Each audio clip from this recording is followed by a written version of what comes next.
வணக்கம். நான் ஜெயராஜராவ். ஈரானோடு நடத்தப்படும் போர் அமெரிக்காவும் இஸ்ரேலும் தொடர்ந்து உலகையே அச்சுறுத்தி கொண்டிருக்கிறது. 2 வாரங்களை தொடும் நிலையில் இருக்கிற இந்த போர்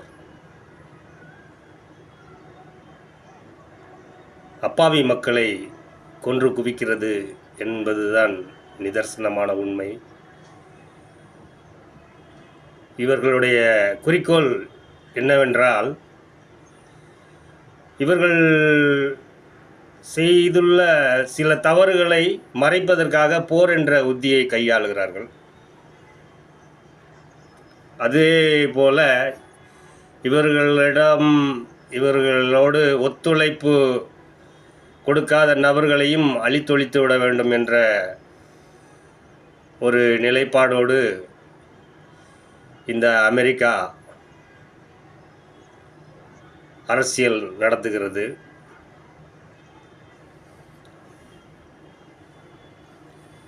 இதற்கு முன்னால்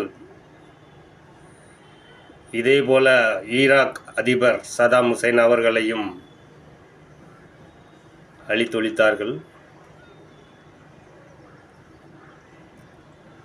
ஆனால் இந்த நிலையில் அந்த போரானது நமது நாட்டை எந்த வகையில் பாதிக்கிறது என்றால், நாம் இந்த அரபு நாடுகளை நம்பியே நம்முடைய எண்ணெய்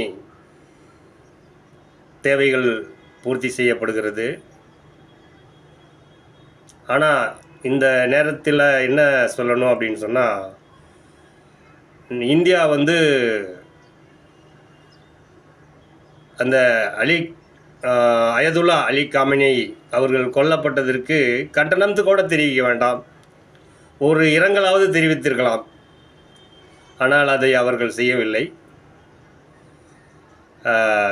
இத்தனைக்கும் 7G என்ற கூட்டமைப்பினுடைய அமைப்பில் உறுப்பினர் நாடாக ஈரானும் இருக்கிறது இந்தியாவோடு. அந்த வகையில் நாம் நமது இந்திய அரசாங்கம் அந்த வெளியுறவு கொள்கைக்காக அவர்களோட நல்ல நட்புறவை கையாண்டிருக்க வேண்டும். அது நடக்கவில்லை. பொறுத்திரு.